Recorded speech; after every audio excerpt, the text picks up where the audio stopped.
Amados irmãos e irmãs, hoje a Santa Mãe Igreja celebra o domingo do Gáudium, o domingo da alegria. É por isso que a liturgia da igreja hoje se reveste da cor roxa, ou melhor, da cor rosa, o róseo, deixando um pouco de lado a cor roxa. O róseo que a igreja hoje se reveste é a mistura do roxo do advento com o branco do Natal. E a mistura dessas duas cores nasce essa cor rosa, que simboliza a expectativa, essa alegre expectativa que nós temos da vinda do Senhor, essa feliz expectativa que tanto nos move, que nos faz ficar de pé, por termos esperança em Deus e não desistir da vida. Essa feliz expectativa de que no fundo, no final de tudo, tudo vai terminar bem, porque estamos com Deus, porque confiamos em Deus, porque vivemos santamente em Deus. Hoje, a igreja faz uma referência explícita ao Messias, começando com essa passagem do profeta Isaías. Quando nós vemos o profeta Isaías aqui falando diretamente do Messias. E lembrem vocês, é o texto que nosso Senhor vai ler na sinagoga num dia de sábado. O Espírito do Senhor Deus está sobre mim, porque o Senhor me ungiu, enviou-me para dar a boa nova aos humildes, curar as feridas da alma, pregar a redenção aos cativos e a liberdade aos que estão presos, para proclamar um ano, o tempo da graça do Senhor. É uma leitura dividida em dois momentos. No primeiro momento, o anúncio, a exaltação do Messias, que é o Salvador, que traz novidade quando se encarna. E qual é a novidade das novidades? A salvação que havíamos perdido. É essa esperança que o cristão tem no ungido, é essa esperança que o cristão tem no Messias, Jesus Cristo, o nosso Salvador. E essa certeza de fé que nós temos nos faz permanecer de pé, porque cremos em um Deus conosco. Aqui, o sentido desvelado do nome próprio de Jesus, Emanuel, Deus conosco, ou seja, Deus que veio nos visitar e que permaneceu conosco em nossos corações, no sacramento da Eucaristia, até a sua vinda gloriosa. O segundo momento dessa primeira leitura aqui de Isaías, se vocês olham no texto aí, tem um pulo do versículo 2 para o versículo 10, porque a liturgia vai colocar a alegria do povo, dessa expectativa, e começa: exulto de alegria no Senhor, e minha alma regozija-se em meu Deus. Ele me vestiu com as vestes da salvação e adornou-me com o manto da justiça, e adornou-me como um noivo com sua coroa, ou uma noiva com suas joias. É Israel, é o povo de Deus que tem consciência, que toma consciência, que é o povo predileto, que é o povo escolhido, que é o povo da promessa, que é o povo que não foi jogado à sorte, deixado sozinho, mas é o povo que é auxiliado por Deus. Eu não vou dizer nem auxiliado porque empobreceria o mistério, mas eu vou dizer é o povo que tem um auxílio especialíssimo de Deus com o Espírito Santo, que Ele derramou em nossos corações, para que nós possamos aclamar Abba Pai, para que nós possamos ficar de pé em meio às dores, às dificuldades, os problemas da vida. Essas mesmas palavras aqui do profeta Isaías, da alegria do povo de Israel, são utilizadas pela bem-aventurada Virgem Maria. Nós que somos legionários, nós que somos ministros da igreja e rezamos o ofício oficial, a liturgia das horas, rezamos todos os dias o Magnificat, que hoje providencialmente também é o salmo. Não é propriamente um salmo, mas é o Cântico de Maria de Lucas, capítulo 1. E a igreja coloca aqui no rol dos salmos, de um cântico espiritual. Então vejam, existe uma alegria no povo, existe uma alegria tão própria do seu povo, que sabe que tem o seu Deus, que sabe que não caminha sozinho. Esse povo tem essa alegria, que é um dos 12 frutos do Espírito Santo de Deus. Essa alegria tão própria do cristão, de saber que serve a Deus, de saber que não caminha sozinho, de saber que o Senhor, o bom Deus, está conosco. Maria pega essas palavras de Isaías, desenvolve todo esse cântico aqui esplendoroso, e por isso que Maria é imagem da igreja. Maria é imagem da igreja. Quando nós olhamos o livro do Apocalipse, que nós vemos uma mulher vestida de sol, ali nós vemos a igreja, ali nós vemos Maria. Por quê? Porque Maria sente, se apropria, vivencia essa alegria própria da igreja, povo de Deus. Por quê? Porque ela, uma agraciada também. Porque ela, uma agraciada em Deus. E é exemplo. E é uma grande motivação para todos nós compreendermos que é próprio de quem é batizado viver essa alegria, viver essa felicidade tão divina que deve de verdade nortear os nossos dias. É por isso que a liturgia da igreja hoje começa com a sua antífona, falando essas palavras de São Paulo aqui, na carta aos Tessalonicenses: irmãos, estais sempre alegres, alegrai-vos no Senhor. Só que se vocês param para pensar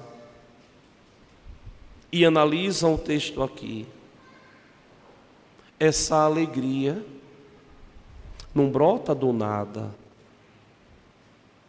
não é um sentimento estéril, vazio, não é uma alegria efêmera, desvairada, de uma noitada só. Não, é uma alegria permanente, porque é uma alegria que é fruto da comunhão do homem com Deus. É por isso que depois que Paulo diz, alegrai-vos sempre, Paulo diz, rezai sem cessar. A nossa alegria, que é o primeiro fruto da nossa oração. Quem reza não anda broxoxô. Quem reza não cai em depressão. Quem reza não vive pelos cantos, se vitimizando. Por quê? Porque sabe que está em Deus. Porque tem consciência que vive em Deus. Só que Paulo, ao chamar a atenção da comunidade cristã, Paulo não diz só assim, rezai sem cessar. Mas Paulo diz, dai graças em todas as circunstâncias.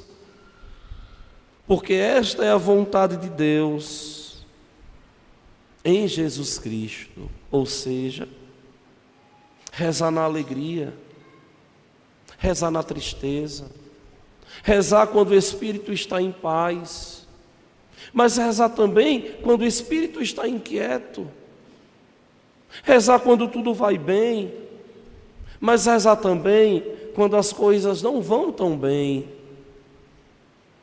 rezar quando a vida está colorida, mas rezar também quando a vida está em preto e branco. Porque a verdadeira alegria do cristão não é uma alegria ad extra, ou seja, fora dele, mas é uma alegria ad intra, uma alegria dentro dele, porque é de Deus, porque está em Deus. Meus irmãos, é esta alegria que o mundo não conhece mais. É esta alegria que o mundo não tem conhecimento. Por quê, Padre? Porque o mundo deixou de rezar. E essa alegria é fruto da oração. Porque essa alegria é própria de quem está em Deus. É uma alegria própria de quem vive em Deus. E só tem essa alegria que perdura, que permanece, quem verdadeiramente caminha em comunhão com Deus.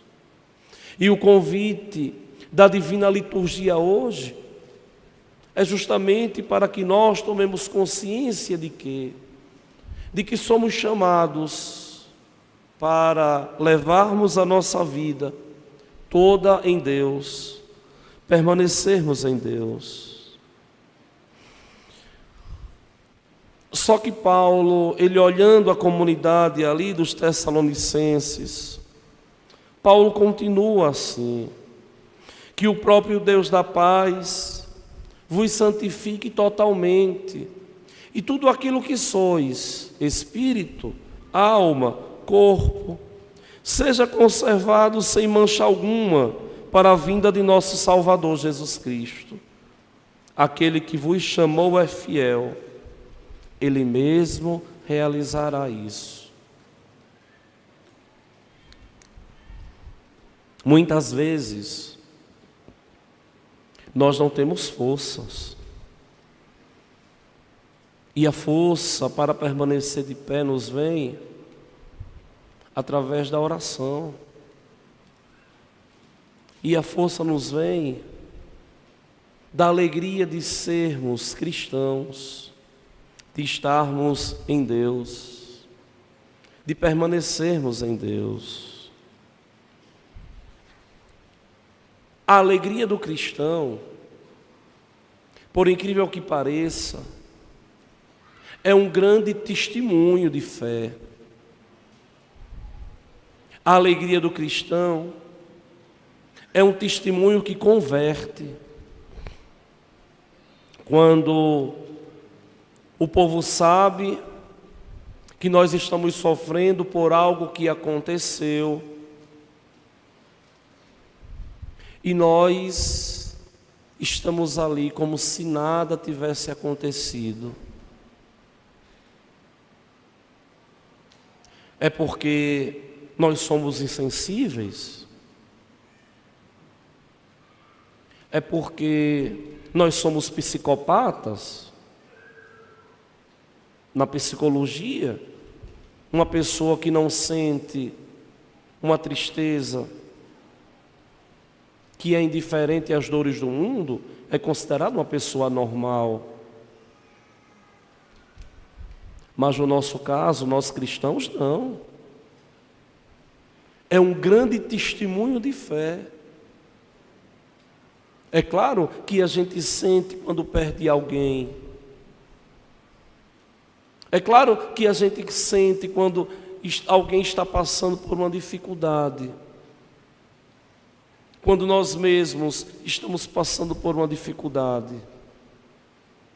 Mas nós temos que saber que até nesse momento nós temos que nos alegrar.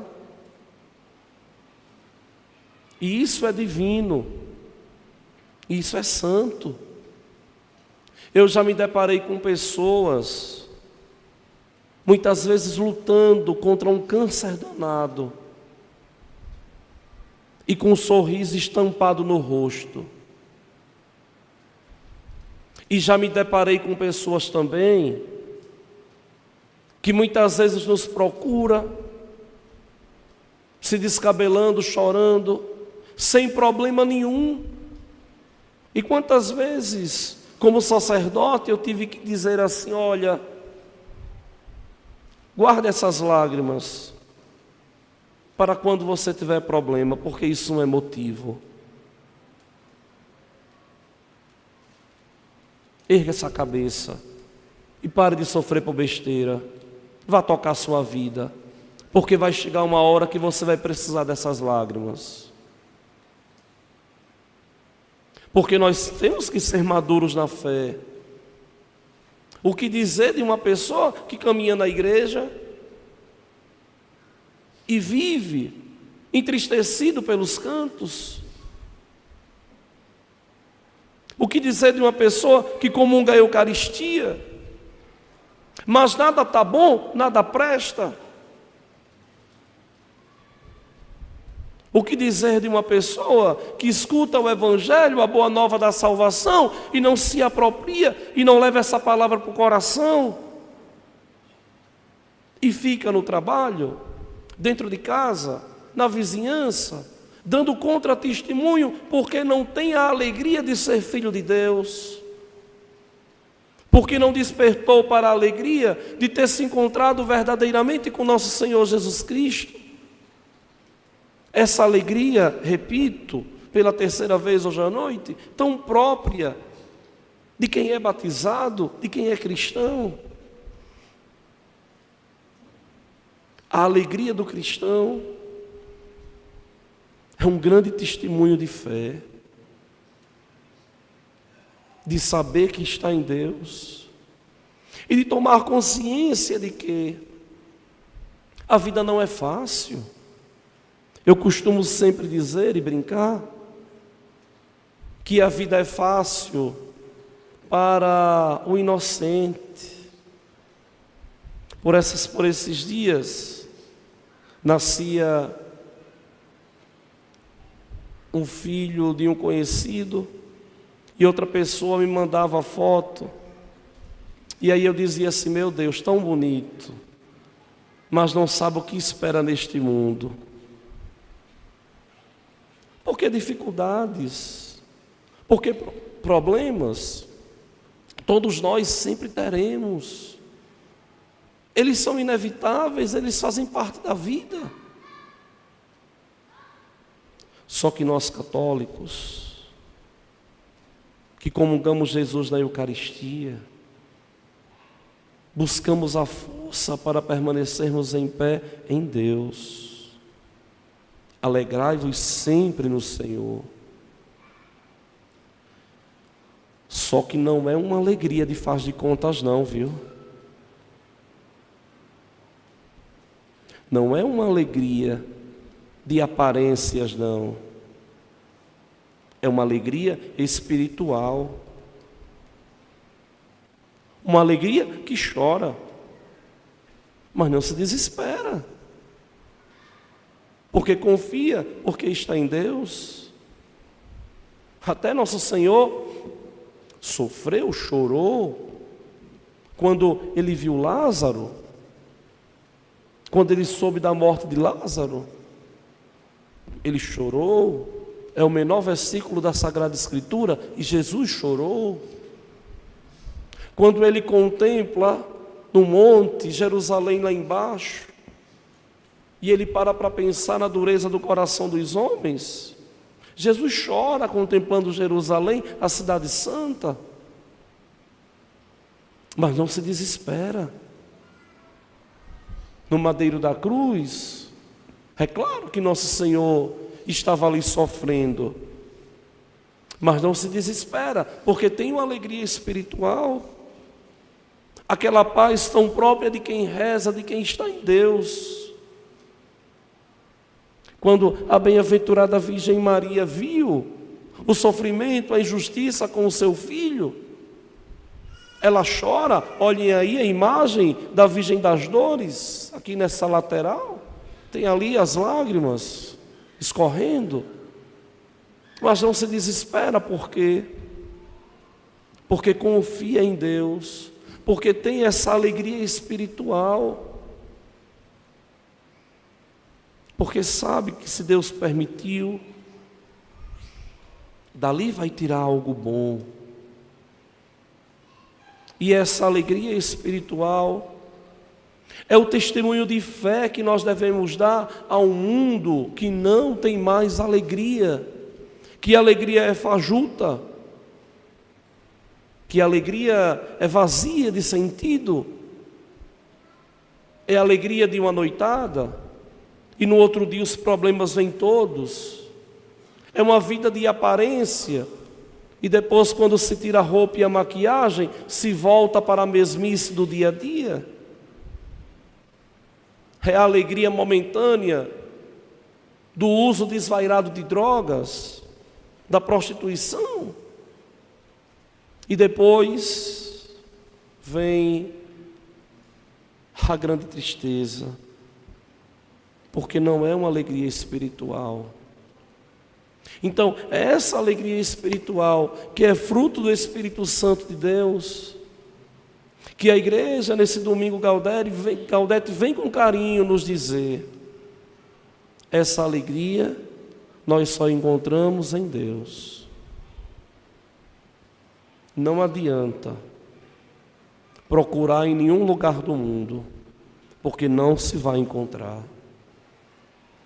Não adianta querer alicerçar a vida nessa alegria, nessa pseudo-alegria passageira, que não vai preencher, que não vai completar o coração, porque a alegria verdadeira consiste em caminhar com Deus, em construir a própria vida em Deus, e descobrir a alegria de ser feliz assim em Deus nosso Senhor.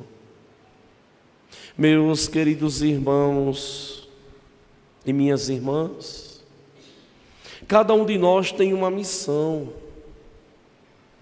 Ninguém veio ao mundo como fruto do acaso. Se Deus nos fez, cada um tem uma missão a desempenhar neste mundo. Cada um tem um papel a cumprir neste mundo. E nós somos felizes quando nós conseguimos associar o que Deus sonhou para a gente com aquilo que a gente escolhe no mundo, com as escolhas que nós fazemos. Aí nós somos felizes. Olha a figura de João hoje. João tinha consciência que não era a luz.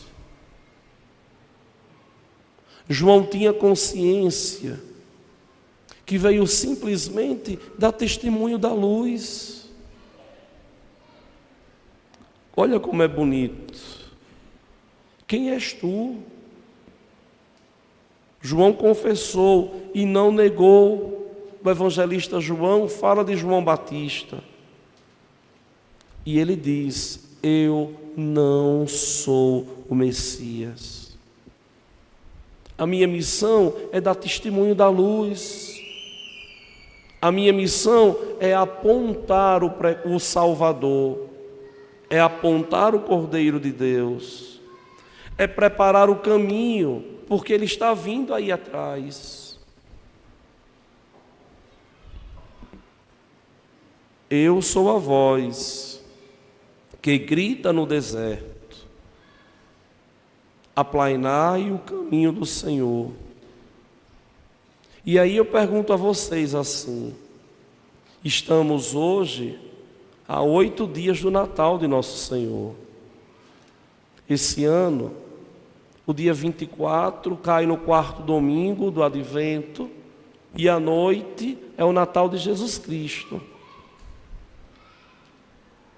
Eu pergunto a vocês assim: será que vocês já tomaram consciência da missão que Deus deu para desempenhar nesse mundo?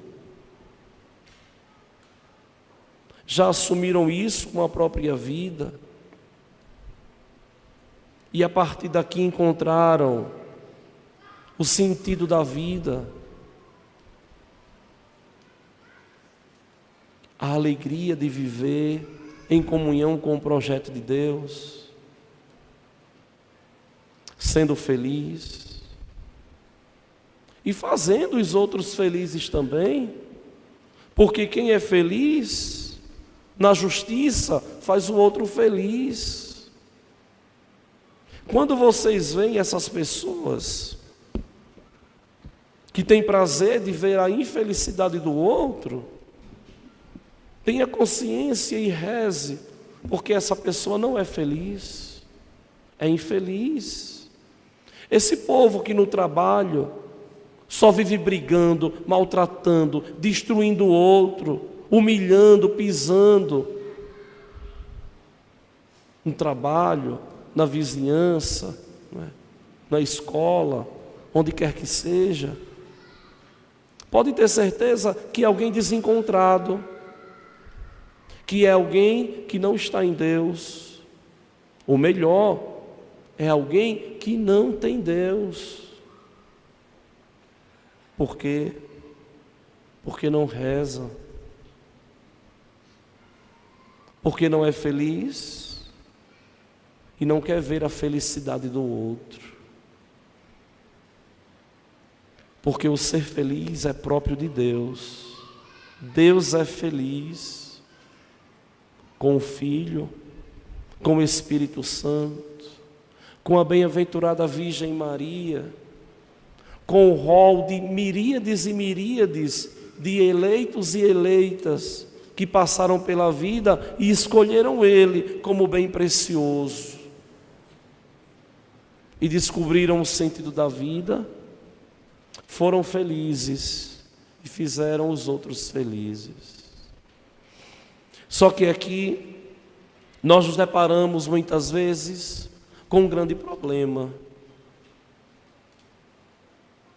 Muitas vezes a nossa felicidade é contemplar e ver a felicidade do outro.